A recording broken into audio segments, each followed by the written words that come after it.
Well, good afternoon, good evening, everyone. It's Jason down the Red Rock Northern HL Scale Model Railroad train room. Date is Sunday, August 15th. It's almost 3:30 p.m. So thought I'd provide a few updates for the weekly update. Bit of a kind of a catch-all week as far as things that I've been focusing on the railroad. Spent a little bit of time making some repairs on the layout that I discovered before the op session Friday night, and then a couple other enhancements, and plus a train show. Those are always fun, so talk about that. So let's just go through the list. First of all, a couple of fixes on the layout. So had an op session scheduled for last Friday night, and everything's been running in tip-top shape as far as the layout goes. I religiously clean the track. I'm probably a little bit fanatic about it, but my focus is operations, and I really enjoy the layout, any layout, much more when there's not a whole lot of operational issues such as electrical or derailments or things like that. So I strive for as close to perfection as I can with regards to track work, soldering, electrical, things like that, because I just figure, you know, temporary outages, derailments, electrical issues, things like that, just kind of, at least for me, kill an op session. And when I'm hosting op sessions, they're embarrassing. So anyways, I came across just randomly, I think it was Wednesday of last week, a closure rail on one of my crossover turnouts. So it's this turnout right here, the one on the left. It's a left-hand turnout. Anyways, that closure rail was suddenly dead, and I discovered that by running one of my switch engines over here. Short wheelbase 4-axle locomotives or power are pretty good at actually finding electrical issues due to the lesser number of axles, the shorter wheelbase, etc. So you know, it's a pain to discover those things, but it's also good to discover those things as well, because it gives me an opportunity to fix them before I have an op session. So I do like to run these shorter locomotives around, just to, if for no other reason, to make sure the track work is really good. So anyways, you know, as far as fixing that, I've had a few of these over time. No need to rip the turnout out. All I need to do is drop a feeder for the closure rail, and I'm not sure exactly what happened. The particular rail that we're talking about here is right here, this guy. So I believe that rail is powered by a jumper wire underneath the turnout. It's pre-wired from the factory. This is a Payco insole frog, and the wire must have broken loose or become disconnected or something. So anyways, this whole rail here was no longer electrified. So the solution is just to drop a feeder wire, which I did right here. Dropped it underneath the layout, soldered it to the rail, and then just connected it to the bus, and then problem's fixed. So there's that. Another issue that I came across, trying to remember what it was.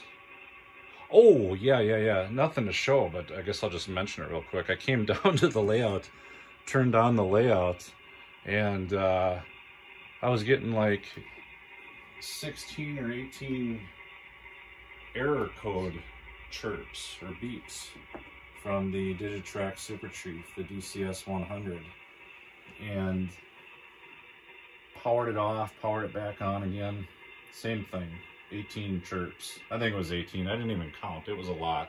I've never heard it chirp that many times. Usually when there's a problem with the DCS 100, for instance, a low or dead CMOS bat or something like that, usually it's somewhere in the neighborhood of 5 to 7 chirps. I've never heard it go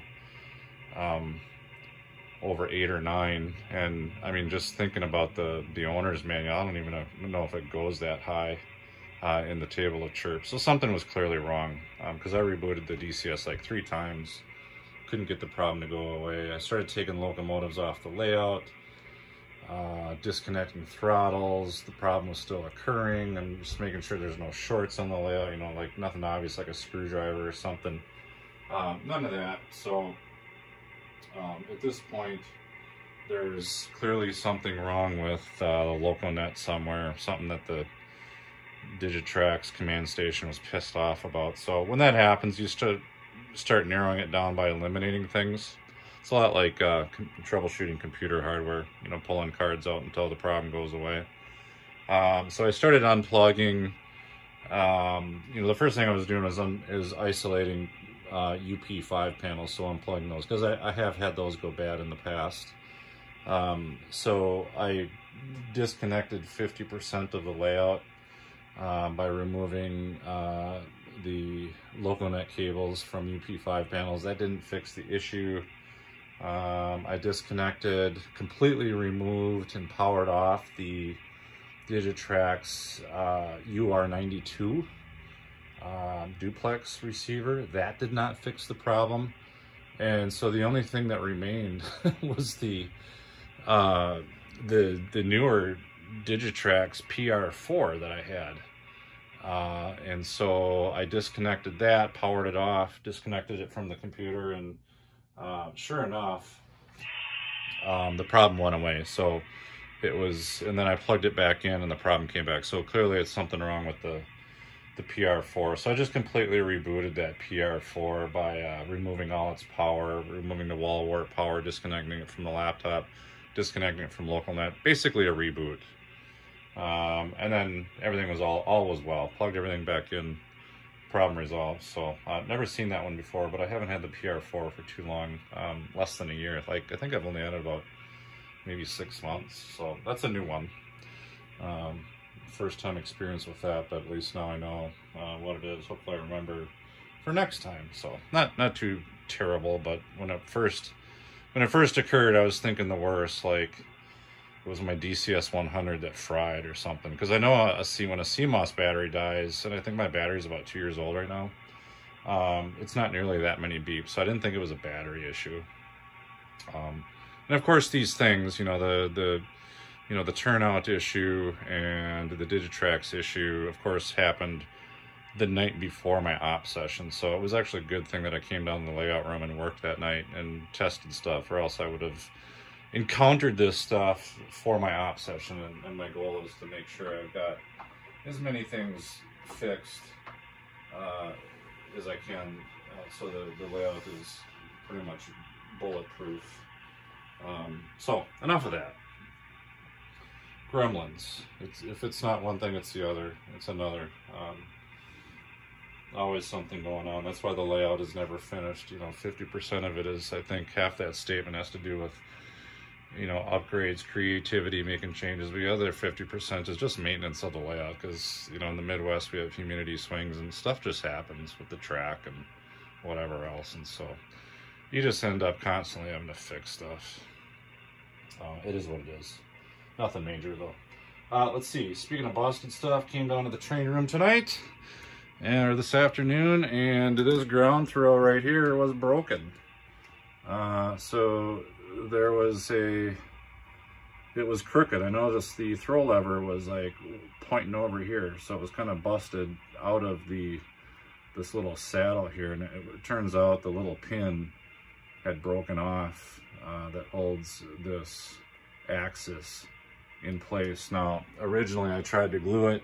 I thought, oh, I can salvage this. I've had all these ground throws since the early 2000s from my first layout in Bloomington. I thought, oh, I can salvage that. I'm gonna put some CA on it, and you know, it'll be good as new. I did CA it, but when I put it back in, it ripped right out again. So I threw it in the spare parts drawer with my other spare Caboose Hobbies or Caboose Industries ground throws, and pulled out another one, and then I just had to repaint the indicators for the throw.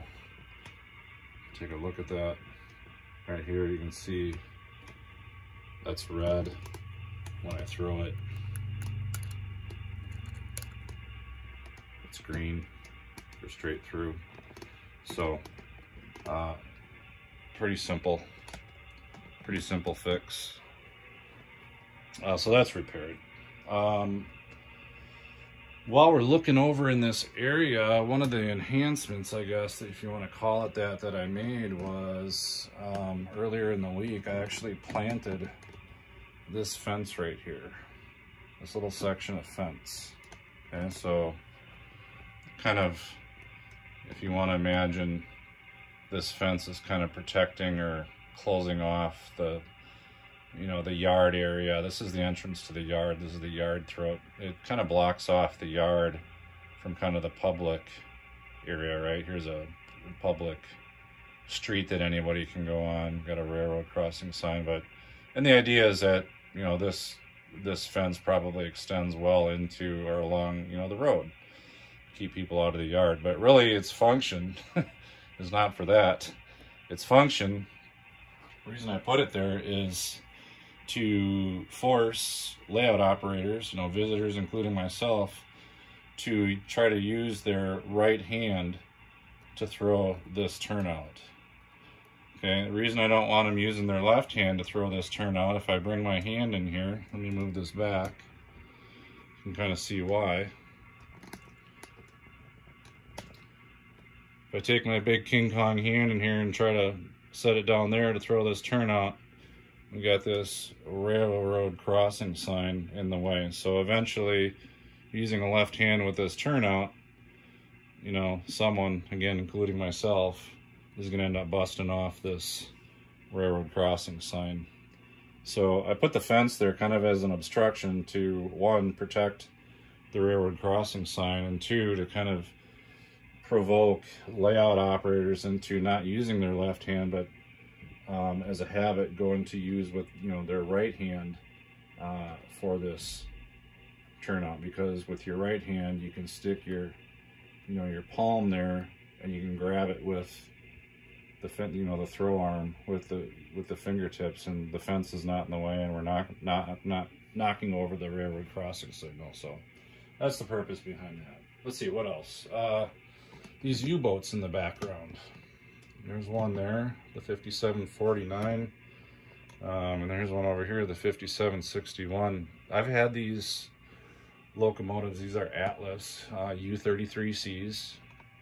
I bought these, I think, the same day from Hub Hobby in Richfield, Minnesota, and I've had these close to 20 years, because I probably bought these around the 2002 time frame, maybe 2003. I'd have to check my database. But anyways, these things came with black kind of plastic or Delrin handrails, and they've been black for, well, 20 odd years since they were manufactured, and I hadn't really done anything with them. Painting them was really low on my priority list, but anyways, I finally this week got around to painting them.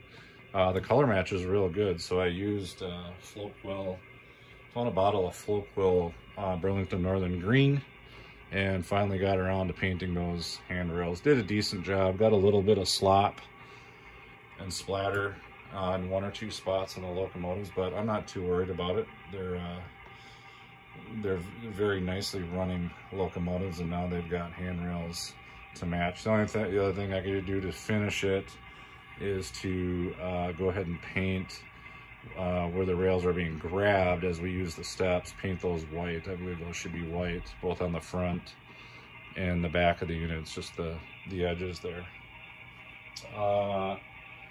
New rail cars. So there was a model railroad flea market or show this past weekend, Saturday, actually yesterday, at Woodbury High School in Woodbury, Minnesota. So that's always a fun one, probably a top 3 show as far as my opinion goes.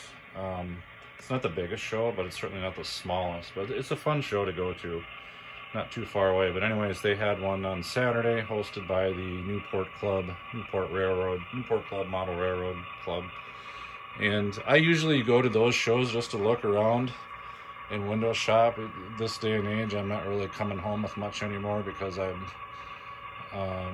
pretty stocked to the gills as far as rail cars and locomotives. So there's a few items on my list that I've been looking for a few years that I haven't been able to find. And things like that are about the only thing that I'll pick up at a show. Other than that, you know, it's just knickknacks or bargains, like maybe a pair of Atlas dual mode decoders or something. But anyways, this show I did come across an item that I was looking at for a couple of years, and that's these CHS tank cars. There was 3 of them. That's Cenex Harvest States. And I've got a few family members that work for that company. One of them actually just retired not too long ago. So I try to include a little piece of history from each family member where I can into my layout. And so these CHS rail cars represent a few members of my family. So I finally was able to find those at a pretty decent price too. You'll notice there's also a Grand Trunk air slide hopper, that blue GT up there. That is actually the result of a trade with a friend of mine. I traded him 2 10,000-gallon tank cars that they're an older era, friction bearings. I really wasn't into them. I bought those a long time ago before I knew what I was doing, but he was specifically looking for those, and then he had that air slide hopper there going in the tunnel, and he was just going to give it to me, and I said, well, let me give you a few tank cars in exchange, because I knew he was looking for those. So I ended up trading them. So I gave him a couple of I think they were Atlas 10,000-gallon tank cars, and then he gave me that air slide hopper. Now that is that air slide hopper is, the brand is from Tangent, which I was not familiar with. I've never heard of Tangent rail cars. For some reason I had never seen them, or maybe I had seen them, I just hadn't paid attention. But so this is my first Tangent car, and I have to say, in terms of quality, it is way up there. This thing's got incredible detail. It is ready to roll. Coupler height was spot on. It's got metal wheels, but it's got incredible detail under the body in terms of, you know, air lines, air hoses, you know, piping and things like that. You know, as well as the front and rear of the cars. You know, the handrails, couple of cut levers, air hoses. The detail is just incredible. Let me lower this. There we go. You can see it going through Roy George's garage there. So that's a nice car. It's not Burlington Northern, but I really appreciate the trade offer from my friend Barry for that. So nothing but good things to say about Tangent rail cars. I think they're right up there with, what is it, AccuRail. Well, maybe Rapido, and there was one other brand I was thinking of. Is it? It's not AccuRail. It's ExactRail. I think they're similar to ExactRail. So, anyways, enough of that. And then I also picked up from the show. The only other thing I got, like I said, I don't need much, is picked up a little kit of propane tanks. So if you look into the shop facility there, you can see, so we got some propane tanks now. So there's some, you know, car repair, locomotive repair going on in this shop. And we got some more, several more propane tanks in the back. Technically, I think they're called propane slash, what is it? Where's the, I lost the label now for it. I think it's propane slash acetylene, and I don't know if I'm saying that right, but anyways, I think they're used for welding.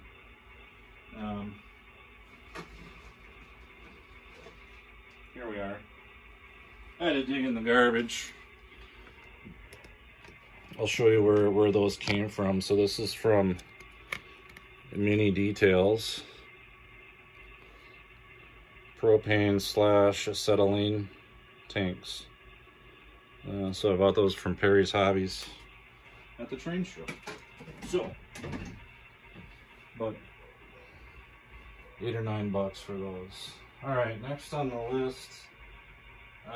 Oh, I guess while we're looking in this area, I'll just mention that since I got that bottle of Burlington Northern Float Wheel paint, I went ahead and I painted this little shed. Now this used to be a darker, shinier Christmas tree green little shed, but I thought, well, it's got to have Burlington Northern Cascade green on it. So I put on the first coat of paint there. A little sloppy there with the details. So I got to go back with a brown and hit the door frames again and make it look a little better. But so that's painted. Getting near the end here. One thing you can't see, but maybe you've noticed, is I went and got myself a tripod adapter. So I've been making these videos now for quite a while, and I've, for the most part, just been, I use my iPhone, and I've just been carrying it around the room. And I understand that it gets a little shaky, and some people might be getting motion sickness from it, but I've had a tripod, a nice tripod for SLR cameras for 20 some years, but iPhones don't fit on it because it doesn't have the screw on the bottom. So I went ahead and found a cheap adapter that basically takes an iPhone and allows it to screw into a tripod in the screw hole where the SLR camera would typically go. So hopefully you'll notice, starting with this video, that there's a lot less moving around with the camera, and I'll leverage the the lateral swivel like this as I need to. There's an up down swivel like that, and of course I can move the camera up and down this way as well. There's one thing, I'm looking at my list that I see that I forgot, and I don't know how I forgot this, but I've added some lighting to the layout. Gosh, I'm glad I remembered this because I spent some time on it. So the first thing I'll show is, and I gotta kill the lights here. Let me go grab the remote and shut the lights off on the layout. So lights on the layout are off. Take a look at the fueling island there. And I'll go ahead and actually shut off the rest of the lights in the room here just for a moment. You can see that the fueling island now is now lit. So it's got a pair of lights. Let's see if I can swing around there. Here you can see them on the other side. Pair of incandescent lights. I didn't do the wiring for the installing the lights themselves.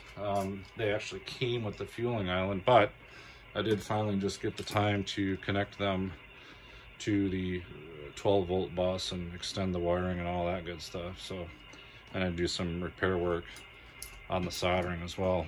Also over here, Champion Mine, which I've showed before, you've seen them in videos. Champion Mine also had a light in it, an incandescent light. Actually looks like a fuse light, but I never had it wired. And it was always my intent someday to wire it. Now it's not the greatest light. I shut off the overhead lights here, but it is lit nonetheless. So we've got some overhead lighting there by the dumper.